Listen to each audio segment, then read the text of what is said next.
எங்க bad command வருதோ அங்க நம்ம வளர்ந்துகிட்டு இருக்கோம்னு அர்த்தம். அடையாளம் இல்லாதவங்களுக்கு யாருக்கும் பேட் கமாண்ட் வராது.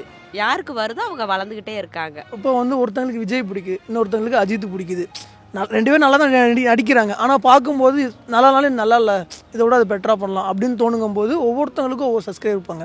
அது நம்ம பண்ணுறது நம்ம பண்ணிட்டு தான் இருப்போம். என்னோடய டேலண்ட் என்னவோ அதை நான் பண்ண தான் செய்வேன். இவங்க டேலண்ட் என்ன அதை பண்ணுவாங்க, அவங்கவுங்க டேலண்ட் அதை பண்ணுவாங்க. நம்ம போகணுன்னா போயிட்டே இருக்கணும். ஒரு வீடியோஸ் வந்து போடுறோம் அப்படின்னா ஒரு 100 வியூஸ் போகுதுன்னா அதில் எவ்வளோ பேர் 100 பேர் பார்த்துருப்பாங்க, பேட் கமெண்ட் வராது. 1 மில்லியன் வியூஸ் போகுது அப்படின்னா அதில் எவ்வளோ பேர் 1 மில்லியன் பேர் பார்த்துருப்பாங்க, நிறைய கமெண்ட் வரும். அப்போ அந்தளவுக்கு வியூஸ் போனாலும் கமெண்ட் வரதான் செய்யும். இப்போ நிறைய பேர் இருக்காங்க, உதாரணத்துக்கு செலிபிரிட்டி நம்ம நிறைய பேர் இருக்காங்க.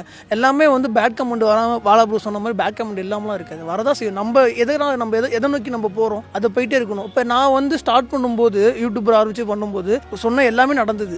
என்ன பொழப்ப கேட்டுட்டு போய் பண்ணிட்டு இருக்கான், அதை இப்படி பண்ணுறான், என்ன இது பண்ணுறாங்க. இப்போ நல்ல ஒரு ரீச் எங்கே போனால் தெரியுது பார்க்குறாங்க போது இப்போ சொல்கிறாங்க நாங்களும் பண்ணலான் இருக்கோம். சொன்னவங்களே சொல்கிறாங்க, பேர் சொல்ல விரும்பல, நாங்களும் பண்ணலான் இருக்கோம், ஐடியா கொடுங்க அப்படிங்க. அதுக்காக இல்லை நான் பண்ண மாட்டேன்னு சொல்ல மாட்டேன். ஒன்றும் டேலண்ட் நான் சொல்கிறேன், அதனால் டேலண்ட் தான் நீ பண்ணு. உன் ஸ்டைல் ஒவ்வொருத்தவங்களுக்கும் ஒவ்வொரு டேலண்ட், அதை வெளிக்காட்டு நம்ம காட்டிட்டு தான் இருக்கணும். இங்கே திட்டுறாங்கன்னு சொல்லிட்டு நம்ம வீட்டுக்குள்ளே போய் முடங்கி போய் உட்காந்துட்டோம் அப்படின்னோம்னா, இப்போ குழந்தை ஓடுது, இந்த பாப்பா டான்ஸ் கிளாஸ் சேர்த்துடுறேன், கால் வலிக்குதுங்குது, இப்போ நல்லா சூப்பராக ஆடும். ஏன்னா அது கால் வலி இருந்தால் தான் அது உணர்ச்சி தெரியும். நம்ம திட்டுறாங்க நம்ம முடங்கி ஒரு இடத்துல இருக்கக்கூடாது. நம்ம அடுத்தடுத்த டேலண்ட்டை நம்ம காட்டி வெளியில் போயிட்டே இருக்கணும். வா கல்யாணம் பண்ணிக்கலாம் அப்படின்னு சொல்லி கூப்பிட்டாரு. நானும் ஒரு சாரி கட்டிட்டு ஒரு பையில மட்டும் எனக்கு ஒரு அர்ஜென்ட்டுக்கு ட்ரெஸ் மாற்றணும்ல, 2 ட்ரெஸ்ஸோட ஒரு பையோட இவர் கார் வந்துச்சு, ஏறி போயிட்டு மேரேஜ் பண்ணும்போது வீட்டில் சொல்லி சால்வ் பண்ணலாம் அப்படின்னு சொல்லிட்டு பார்த்தோம்.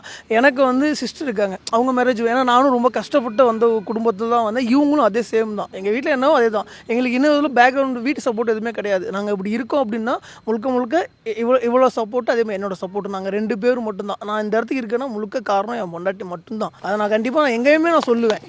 அப்படி இல்லைனா யாருன்னு தெரியாது. ஏன்னா நான் அப்போ வந்து பார்த்தீங்கன்னா ரொம்ப சும்மா விளையாட்டு தான் நான் சொன்னேன். அப்போ வந்து ரொம்ப ஒல்லியாக ஒரு மாதிரி தான் இருப்பேன். இவள்கிட்ட கூப்பிட்டு கல்யாணம் பண்ண முதல் நாளுக்கு அங்கே வேலைக்கு போகும்போது வேணா ஆள் அப்படி இருக்கான், என்ன நீ இப்படி இருக்க, அந்த பேட் கமெண்ட் நீங்கள் சொல்கிறது வந்து நிறையா எங்களுக்கு வந்திருக்கு. இவன் அக்கா மாதிரி இருக்கா உங்களுக்கு அப்படி நிறைய சொல்லுவாங்க. அப்புறம் நாங்கள் மாறி வந்தால் இவன் என்ன உனக்கு தம்பி மாதிரி இருக்கான், அதான் சொல்கிறேன் 1000 சொல்லுவான். நான் அந்த சமயத்தில் நான் நொடிச்சு போயிருந்தப்போ இந்த அளவுக்கு நாங்கள் வந்திருக்க மாட்டோம். வீட்டில் வந்து என்ன பண்ணாங்க, கல்யாணம் பார்த்துட்டு இருக்கப்போ பொண்ணு பார்த்துலாம் பண்ணுவோம். நான் சொன்னேன் கொஞ்சம் பொறுமையாக ஒவ்வொரு இதாக போகலான்னு சொல்லிட்டு.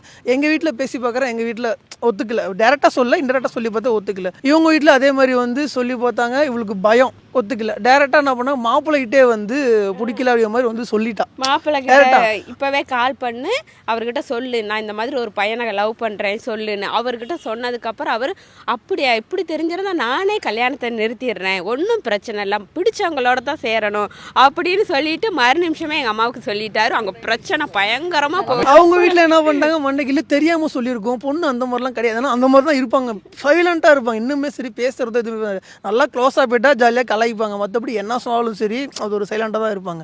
பொண்ணு ஏன் பொண்ணலாம் அப்படி பண்ணாது அப்படி சொல்லி அவங்க வீட்டில் சொல்கிறாங்க. இவங்க வீட்டில் சொல்லியாச்சு, மாப்போனா திருப்பி பேசியே போயிட்டாங்க. கல்யாணம் பண்ணி பூ வச்சுட்டு வந்து எல்லாமே பண்ணிட்டாங்க. கடைசியில் பார்த்தா எனக்கு ஒரு பெரிய ஒரு போராட்டமாக போயிட்டு இருந்தது. பார்த்தேன் ஒன்றும் செட் ஆகலை, ₹1 கூட செலவில்லை. என்னோட சேவிங்ஸ் என்னோட அமௌண்ட்டு வச்சிருந்ததுலேருந்து எடுத்தோம். ஃப்ரெண்டு 4 பேர்த்த வச்சு கல்யாணம் பண்ணோம். ஓடி போய் கல்யாணம் பண்ணோம். கல்யாணம் பண்ணி வீட்டில் கொஞ்சம் நிறைய பிரச்சனைலாம் இருந்தது, எந்த ஒரு சப்போர்ட்டுமே இல்லை.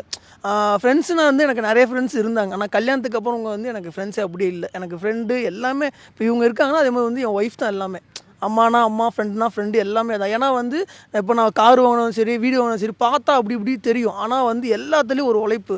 ஒரு ட்ரெஸ்ஸு வாங்கினாலுமே என்னோட அது ₹1 இருந்தது அப்படின்னா இவோட ஒரு ₹1 இருக்குது, சரி சம்பவம். இப்போ நான் எனக்கு எவ்வளோ பணம் வந்தாலுமே சரி என்ன கேட்டாலும் நான் வாங்கிக்க சொல்லிடுவேன்.